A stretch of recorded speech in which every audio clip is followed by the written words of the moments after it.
예, 배죠, 배, 요트입니다. 바다를 항해하는 배에게 없어서는 안 되는 가장 중요한 것은 무엇일까요?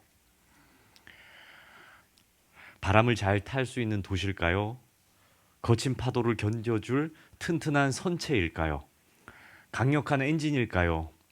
물론 이 모든 것들은 중요할 것입니다. 하지만 망망대해를 항해해야 하는 배에게 가장 있어야 하는 것, 가장 필요한 것은 바로 나침반입니다. 물론 현대 선박은 GPS 위성 내비게이션이나 레이더 내비게이션, 라디오 내비게이션 등 여러 가지 첨단 장비, 그래서 항법 장치가 다 부착돼 있다고 합니다. 그런데도 이러한 하이테크 장비가 오늘날의 배에 다 있음에도 불구하고 여전히 모든 선박에는 변하지 않는 규정 하나가 있어요. 그 규정이 바로 고대 항법 장비인 나침반을 꼭 그 배에 설치하도록 하는 법이 변치 않고 있습니다. 왜냐하면은 바다는 우리가 생각하는 것보다 더 변화무쌍하기 때문이라는 거죠. 바다에 있는데 어느 날은 파도가 많이 치고 어느 날은 바다 가운데 해무가 짙게 깔리고 또 끝이 보이지 않는 지평선, 육지가 보이지 않는 그 망망대해로 나가면은 한없이 펼쳐진 그 바다 한가운데에서 마치 사막 속에 있는 것처럼 고아와 같이 이렇게 황량하기 그지 없다는 거죠. 그래서 그 어떠한 때에는 아무리 최첨단의 장비가 있어도 노련한 선장이 그 배를 인도해도 방향을 잃을 수밖에 없다고 합니다. 그때에 그 배를 살리는 것이 바로 나침반입니다. 나침반을 통해서만 어디로 가야 하는가? 모든 장비가 고장이 났을 때, 모든 환경이 나를 도와주지 않을 때 어디로 가는가? 그것을 알 수 있게 된다는 거죠. 우리 인생도 마찬가지입니다. 삶이라는 바다를 항해하다 보면 우리도 방향을 잃을 때가 있습니다. 뜻대로 되지 않는 현실들을 맞닥뜨릴 때, 예기치 못했던 문제가 불거져 나올 때, 마음의 혼란과도 같은 인생의 파도로 인해서 어디로 가야 하는가? 나는 지금 어디에 있는가? 하면서 길을 찾지 못할 때가 있는 것입니다. 그러한 인생을 살았던 시편 기자가 시편 119편에 이렇게 고백하죠. 주의 말씀은 내 발의 등이요 내 길의 빛입니다. 아멘. 우리 함께 고백하겠습니다. 주의 말씀은 내 발의 등이요 내 길의 빛이니이다. 아멘. 예, 주의 말씀은 내 발의 등이요 내 길의 빛입니다. 모두 아멘이십니까? 인생의 캄캄한 어둠 속에서 한 줄기 빛으로 오신 예수님, 그리고 그분을 통해서 믿게 된 말씀이야말로 우리의 인생을 참된 평안으로 인도하는 줄을 믿으시기를 축복합니다. 시편 119편은요, 성경에서 가장 긴 장으로 유명합니다. 성경에서 가장 긴 장이 어디라고요? 시편 119편이라고요. 근데 그 119편인데 몇 절까지 있을까요? 예, 컨닝하지 않고 대답하신 분들에게는 복이 있을 줄 믿습니다.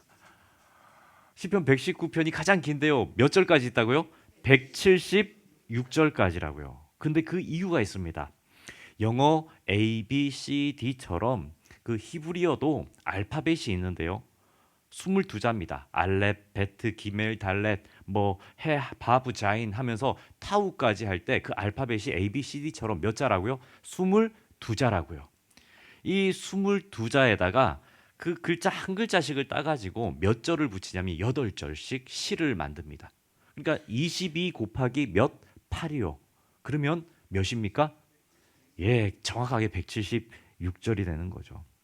히브리어 알파벳 모든 것들의 첫 글자를 따서 8절의 시를 다 씁니다. 그런데 저자가 무엇을 중심으로 이 시를 쓰는가 봤더니 단 한 가지 키워드입니다. 하나님의 말씀인 거죠. 하나님의 말씀은 우리에게 유익합니다.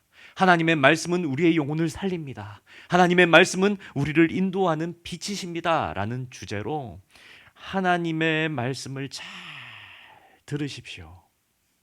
하나님의 말씀이 얼마나 우리의 인생에 유익하고 소중한 것인지를 잘 들으십시오라는 주제로 시편 119편이 그렇게 길게 쓰여져 있는 거죠.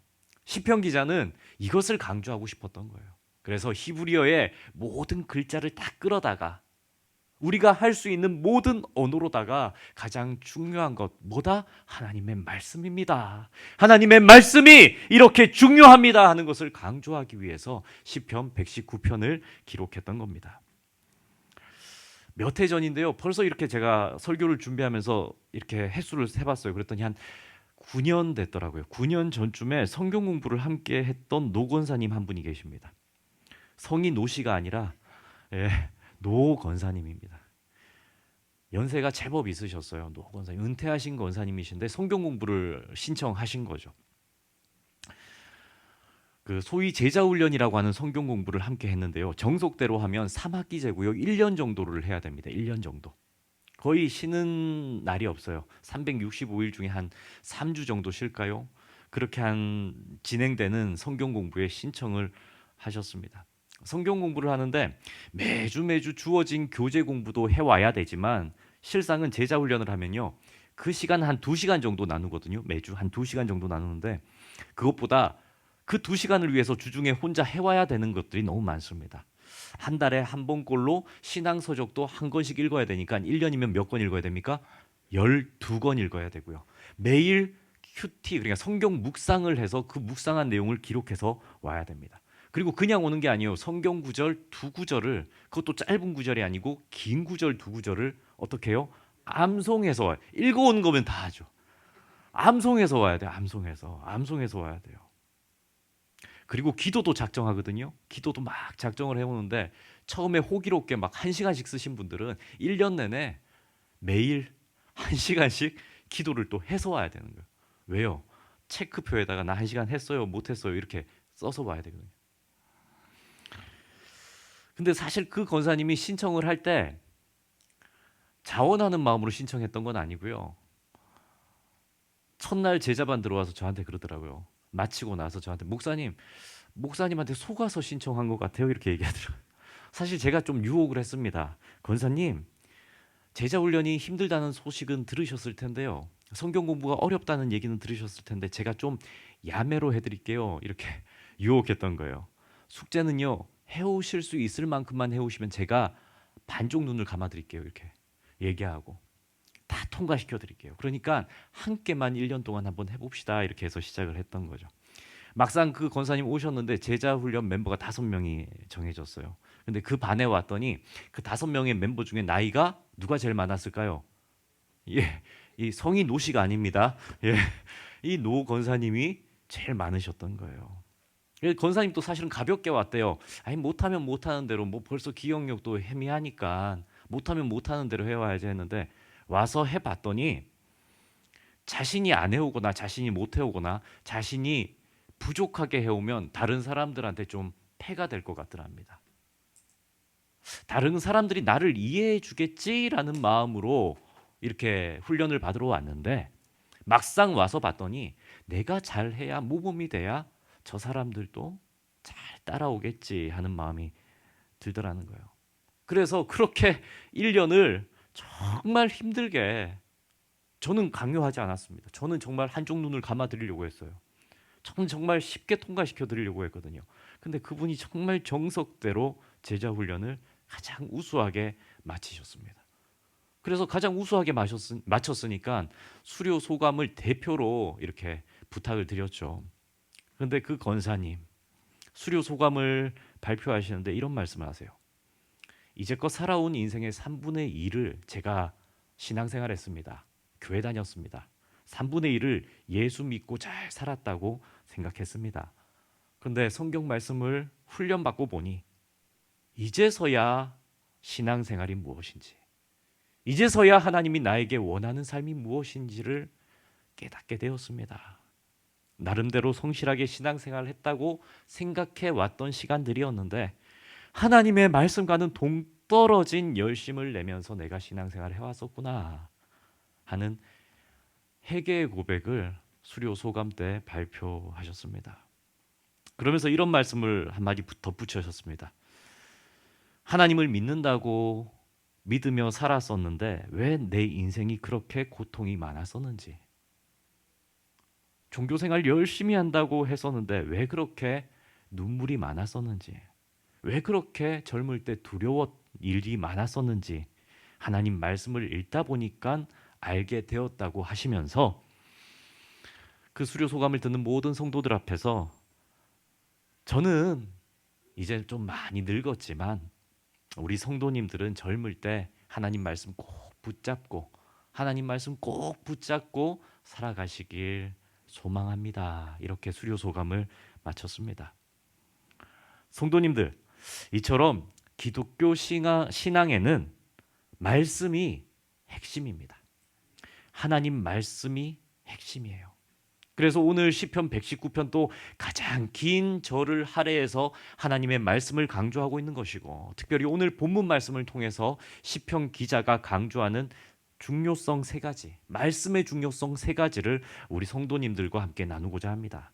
첫째는요, 주님의 말씀은 빛이십니다. 아멘이십니까? 우리 함께 읽겠습니다. 주님의 말씀은 빛이십니다. 아멘. 시인은 본문 105절에 이렇게 고백합니다. 성경을 펼치셨으면 한번 보십시오. 밑줄도 한번 그어 보십시오. 주의 말씀은 내 발에 뭐라고요? 등이요. 내 길에 뭐라고요? 빛이라고 합니다. 등과 빛, 등과 빛.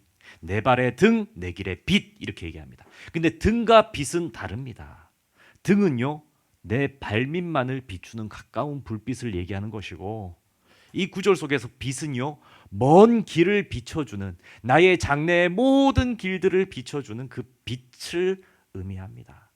즉 하나님의 말씀은 성도의 현재, 오늘 당장 일어나는 모든 일들 가운데 비춰주시는 등불과 같고, 하나님의 말씀은 성도의 먼 미래를 동시에 비춰주시는 먼 빛을 비추는 빛과 같다라고 가르쳐 주십니다. 하나님의 말씀은 현재의 내 걸음을 인도하는 등불일 뿐 아니라 앞으로 내가 걸어가야 할 방향까지도 비추어 주시는 것이다, 이렇게 말씀하시는 거죠. 성도님들, 살아가는데요, 인생이 얼마나 다이나믹한지 모르겠어요. 얼마나 캄캄한지 모르겠습니다. 정말 세상은 한 치 앞도 모를 만큼 캄캄합니다. 조금 알만 하면 어디서 그런 어려움이 찾아오는지, 조금 알았다 싶은데 어디서 그런 슬픔이 찾아오는지, 우리의 인생은 정말 한 치 앞도 모를 만큼 캄캄합니다. 그리고 내일의 우리의 인생에 어떤 파도가 몰아칠지 정말 모르는 게 세상입니다. 세상이 말하는 중요한 가치는 자꾸 변해서 그것 쫓고 가다가는 이리저리 헤매이기 일쑤고, 세상의 요구는 사람의 판단력이나 사람의 결심을 흔들기에 정말 그 유혹이 강합니다. 세상에서 말하는 대로 살려고 했다가는 온통 휘둘리고 어떻게 제대로 살 방법이 없는 거죠. 그때에 하나님의 말씀은요, 절대 요동하지 않고 흔들리지 않고 살 수 있게 해주는 우리의 삶의 기준이 되어 주십니다.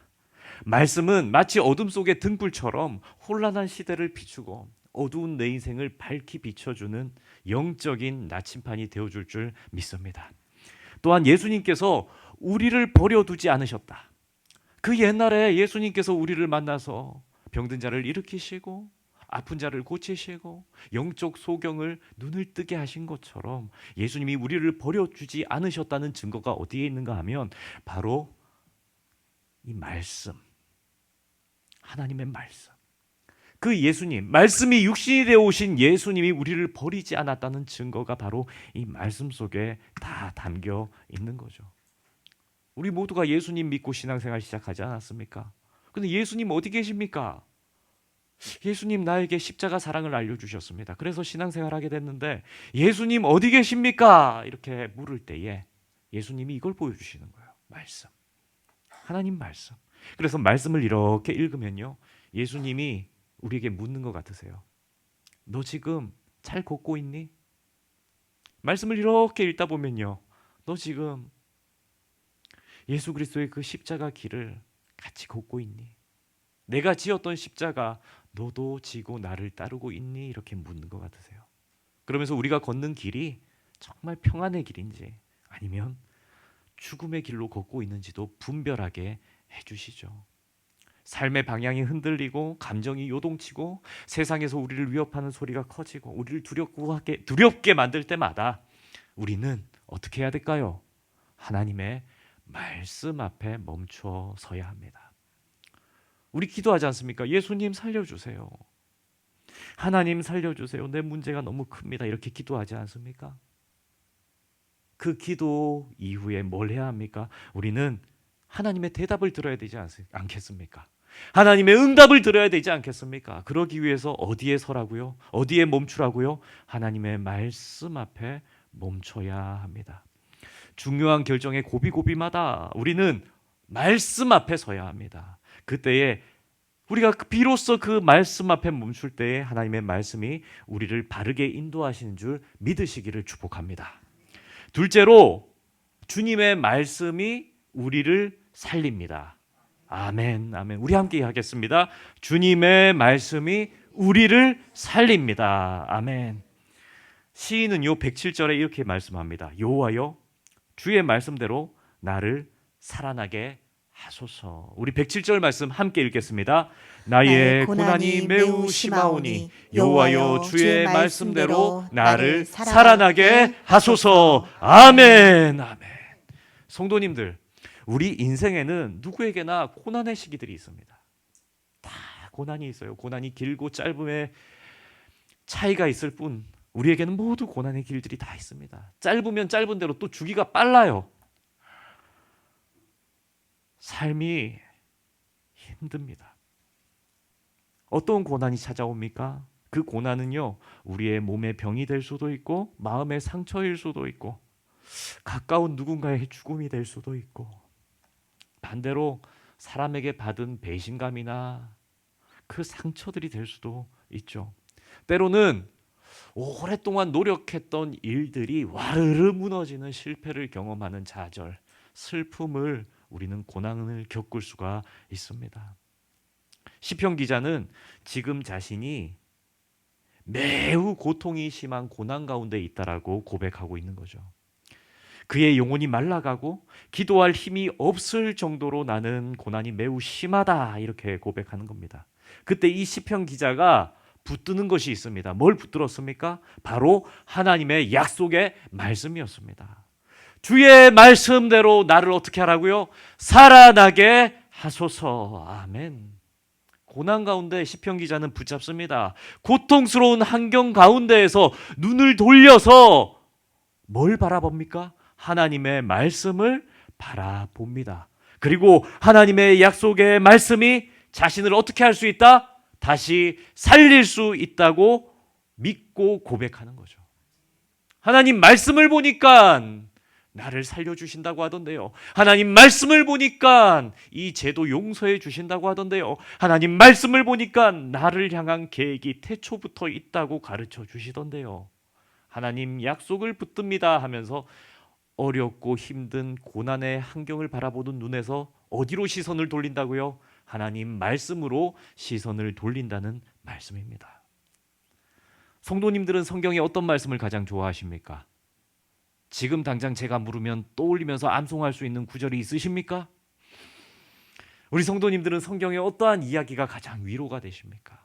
그 성경의 이야기를 생각하기만 하면 나는 힘이 나고 위로가 되고 나 같은 사람도 다시 한번 일어설 수 있는 힘을 주시는 그 성경의 이야기는 어떤 것이 있으십니까? 저는요, 짧지 않은 고시 생활을 할 때 출애굽기 말씀을 읽었는데 출애굽기 말씀이 그렇게 위로가 되었습니다. 지금도 그래서 출애굽기 말씀을 이렇게 읽으면 그냥 그때 생각도 나고 지금도 나를 붙드시는 하나님이 생각이 나서 눈시울이 붉어집니다. 왜 출애굽기를 보면서 출애굽기를 떠올리면 그렇게 힘이 되고 눈물이 나는가 하면은 마치 말씀을 거부하고 이리저리 헤매던 이스라엘 백성의 모습이 마치 제 모습 같아서 하나님의 놀라운 기적을 경험하고 하나님의 놀라운 도움의 손길에 힘입었으면서도 하나님의 말씀을 몰라서 헤매는 믿지 못해서 방황하는 그 이스라엘이 마치 제 모습 같아서 눈물이 나고 왜 그렇게 교만했는지, 왜 그렇게 아는 척하면서도 실상은 두려워했는지 말씀을 보면서 제가 얼마나 울었는지 모릅니다. 그러면서 그 말씀이 또 큰 위로가 되는 것은 그 이스라엘 백성을 놓지 않는 하나님, 끝까지 추적하시고 끝까지 붙잡으시고 끝까지 희망을 부으시고 그 사막에서 구름 기둥과 불 기둥으로 인도하시고 굶주려 죽을까 싶어 만나와 메추라기를 내려주시고 그들의 불평분만을 모두 들으시면서도 참으시고 그들에게 사랑을 베푸시는 하나님, 그 하나님을 생각하면 출애굽기를 읽을 때마다 떠올릴 때마다 저에게 얼마나 위로가 되고 힘이 되는지. 하나님, 이런 저도 만나와 메추라기로 먹이시고 이런 저도 구름 기둥과 불 기둥으로 인도하시겠지요라는 믿음이 불쑥불쑥 솟아나게 하는 말씀이죠. 우리 성도님들에게는 그런 말씀이 있으십니까? 성도님들, 고난 중에 너무 힘들 때 있지 않습니까? 사람들에게만 위로받으려고 하지 마십시오. 일이 잘 안 풀리고 어렵지 않습니까?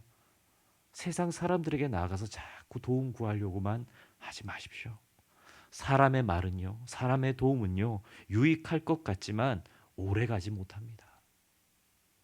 그러나 그 고난 가운데 하나님의 말씀을 붙들면, 하나님의 말씀 앞에 멈추어 서면, 전능하신 하나님께 도움을 구하고 말씀의 응답을 받으면 우리의 영혼 깊은 곳에서 하나님께서 새 힘을 주실 줄 믿습니다. 그 말씀이 심령에 들어오면요, 절망 속에서도 소망이 피어나게 하실 줄 믿습니다. 불안 속에서도 평안이 자라고 눈물 속에서도 감사가 솟아나게 하실 줄 믿습니다. 왜냐하면 하나님의 말씀은 살아있고 능력이 있기 때문이죠. 히브리서 4장 12절 말씀 우리 함께 읽겠습니다. 하나님의 말씀은 살아있고 활력이 있어 좌우의 날선 어떤 검보다도 예리하여 혼과 영과 및 간절과 골수를 찔러 쪼개기까지 하며 또 마음의 생각과 뜻을 판단하나니. 아멘. 아멘. 이 말씀이 결국 하는 것이 무엇입니까? 우리에게 그 말씀이 들어오면 그 영혼의 죽은 부위를 살리고 무너진 마음을 세우고 흩어진 생각을 정리시킨다는 뜻이죠. 그래서 하나님을 믿는 성도는 어디 앞에 설 때에, 하나님 말씀 앞에 설 때에 다시 살아나는 줄 믿으시기를 축복합니다. 혹시 요즘 믿음이 약해졌다고 믿으십니까? 혹시 나 요즘 너무 믿음이 약해졌어, 나 신앙생활이 재미가 없어, 기도할 힘조차 없어, 내 육체가 왜 이렇게 피곤하지, 하나님 아버지 앞에 나아가야 되는데 하면서도 자꾸 게을러지고 있으십니까? 기도의 입술이 막히고 예배의 감격이 사라지셨습니까? 그 이유는요, 정확히 들으십시오, 한 가지입니다. 하나님 말씀의 영양실조가 찾아왔기 때문입니다. 아무리 생각해봐도요, 나 왜 이렇게 힘이 없을까? 뭐 안 먹어서 그렇죠. 뭐 제가 거울 보다가요, 나 왜 이렇게 말랐을까 이렇게 생각해 보면요, 안 먹어서 그렇습니다. 우리 성도님들, 왜 내 영혼이 기쁘지 않을까? 왜 내 영혼이 하나님 아버지 앞에 나아갈 수 없을까? 왜 기도가 안 될까? 왜 모든 환경이 어려울까? 왜 내 마음에 불평불만이 가득할까? 떠올려 보십시오. 하나님 말씀의 영양실조 때문입니다. 너무 오랫동안 말씀에 굶주리셨기 때문입니다. 이제 다시 말씀 앞으로 돌아가시는 복이 임하기를 축복합니다. 그 말씀이 우리 성도님들을 살찌울 것입니다. 그 말씀이 우리 성도님들을 건강하게 만들 줄 믿습니다. 주님의 말씀이 생명의 숨결을 우리 성도님들에게 불어넣을 줄 믿습니다. 셋째로, 주님의 말씀이 마음의 즐거움이 됩니다. 아멘. 우리 함께 하겠습니다. 주님의 말씀이 마음의 즐거움이 됩니다. 아멘. 본문 111절 말씀인데요, 우리 함께 읽겠습니다. 주의 증거들로 내가 영원히 나의 기업을 삼았사오니 이는 내 마음의 즐거움이 됨이니이다. 아멘. 말씀 잠깐 띄워놔 주십시오. 여기서 기업이라는 단어가 뭘까요? 111절에서 주의 증거들은 말씀을 의미하는 거고요, 내가 영원히 나의 기업을 삼았다고 합니다. 주님의 증거들로 나의 기업을 삼았대요. 이 기업이 뭘까요? 이 기업이라는 단어는요, 좀 쉽게 오늘 말로 얘기하면 유산 혹은 재산 혹은 산업의 기반이 되는 어떠한 재화를 얘기합니다. 재물을 얘기하는 거예요. 주님의 증거, 주님의 약속의 말씀들을 나의 뭘로 삼았다고요? 내 재산으로 삼았다고요.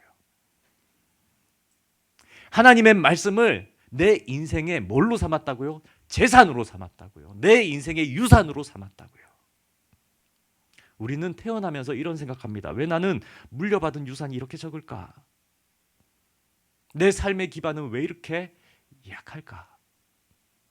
내 형편은 왜 이렇게 초라할까? 내 손안에는 왜 이렇게 재물이 없을까?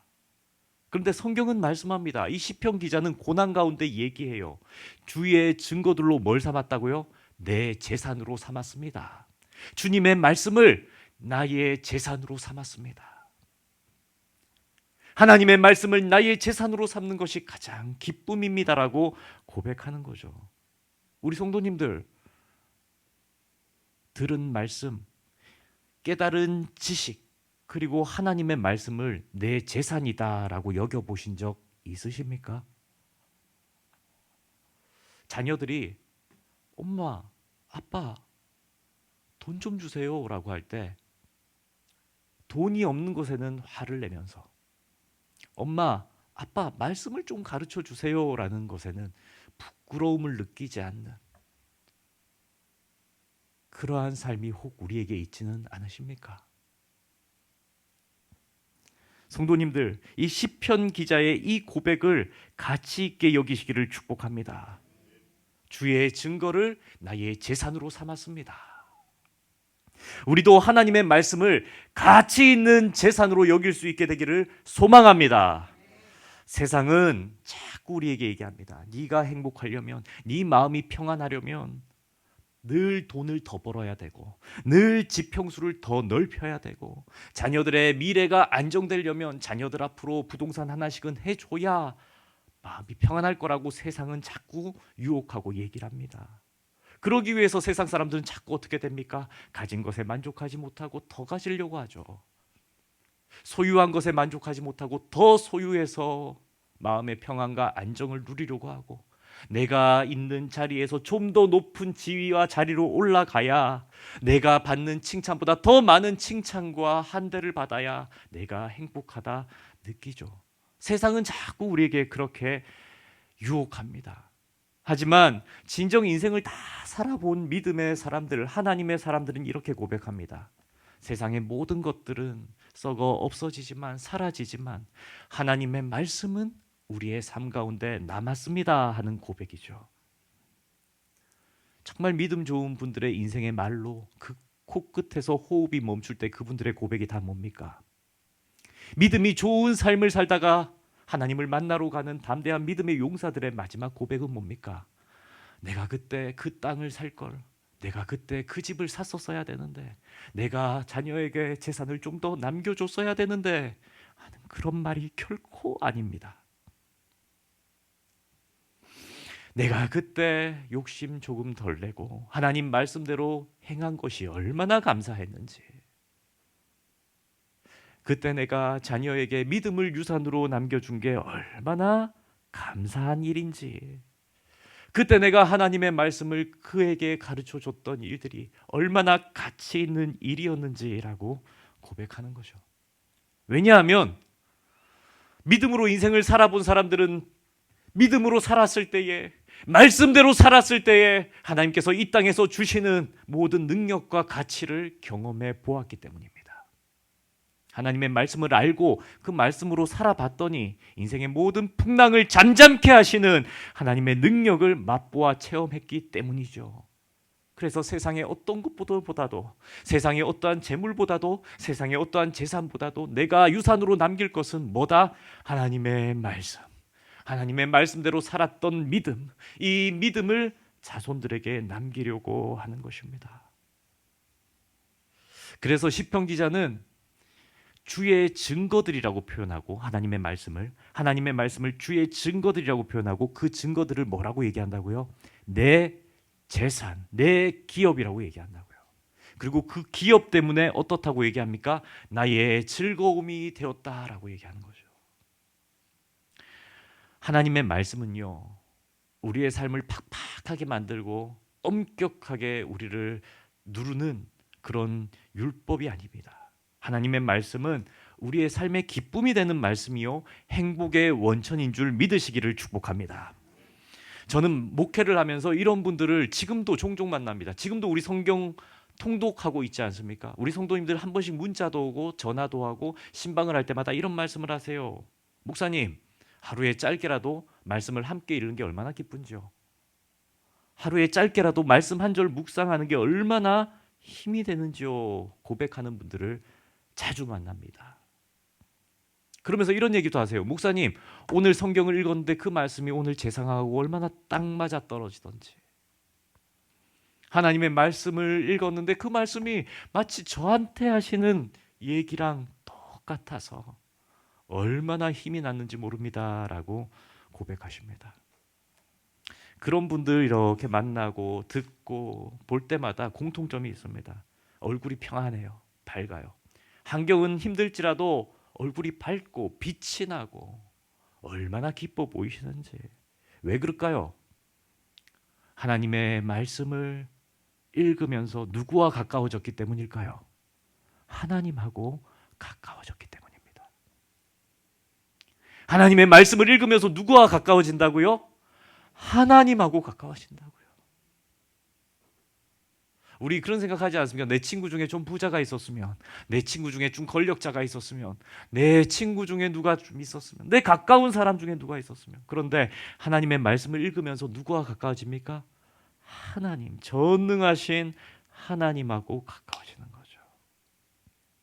반대로 말씀을 잃어버리면 어떻게 될까요? 말씀을 점점 멀리하면 누구와 멀어지는 것일까요? 하나님하고 멀어지는 것입니다. 말씀을 잃어버리면요, 누구와 멀어진다고요? 왜 이렇게 자신이 없으십니까? 말씀을 잃으면요, 하나님하고의 관계가 유지되는 게 아니라 점점 멀어집니다.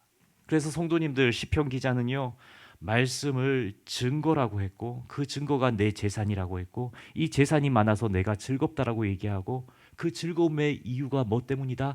하나님과의 관계, 하나님하고 가까워짐이다라고 고백하는 것입니다.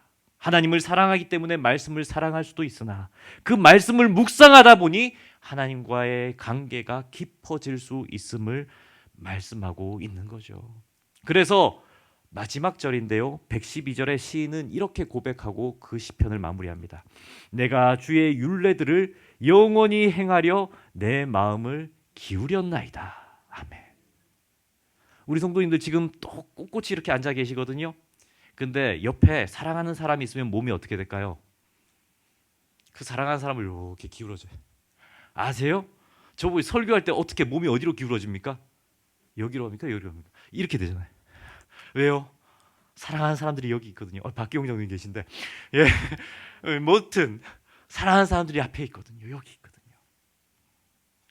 근데 시편 기자가 어디로 몸이 기울어졌다고요? 하나님의 율례, 말씀으로 몸을 기울였대요. 시인은 결심하는 거예요. 환경이 바뀌어도 세상이 변해도 나는 누구에게 몸을 기울이겠다? 하나님의 말씀에 나는 몸을 기울이겠다. 그때 내 인생이 어떻게 된다? 행복하게 될 줄 믿습니다 하면서 기울이는 거죠. 성도님들, 설교 마치려고 합니다. 우리의 인생의 바다에는 언제나 파도가 치고 때로는 폭풍이 우리를 두렵게 합니다. 어제까지 맑던 하늘이 오늘은 갑자기 흐려지고 잔잔하던 파도가 어느새 우리를 거세게 몰아붙이는 일들을 경험합니다. 그럴 때 우리 인생의 배를 지켜주는 것은요, 단단한 우리의 육체도 아니고 화려한 세상의 어떠한 장비들도 아닌 줄 믿으시기 바랍니다. 인생의 풍랑 가운데 우리를 갈 바를 깨닫게 하시는 것은 바로 하나님의 말씀, 나침반과도 같은 하나님의 말씀인 줄을 믿으시기를 축복합니다. 성도님들, 우리 인생의 항해의 나침반은 바로 하나님의 말씀입니다. 말씀이 있을 때 우리는 넘어져도 다시 일어설 수 있고, 말씀이 있을 때 혼란 속에서도 방향을 잃지 않을 수 있으며, 말씀이 있을 때 고난 속에서도 기쁨을 얻게 될 줄 믿습니다. 시편 기자의 고백이 오늘 우리 성도님들의 마음속에 깊이 들어오기를 바랍니다. 주의 말씀은 나의 오늘을 밝히는 등불이시고, 주님의 말씀은 내가 호흡이 멈출 때까지 나를 인도하시는 빛이십니다. 이 고백이 우리의 고백이 되기를 소원합니다. 하나님의 말씀이 성도님들에게 나침반이 되어서 모든 어둠을 밝히고 참된 평안과 기쁨으로 인도하시기를 예수님의 이름으로 축복합니다. 우리 이 시간 찬양으로 고백하고 결단하겠습니다.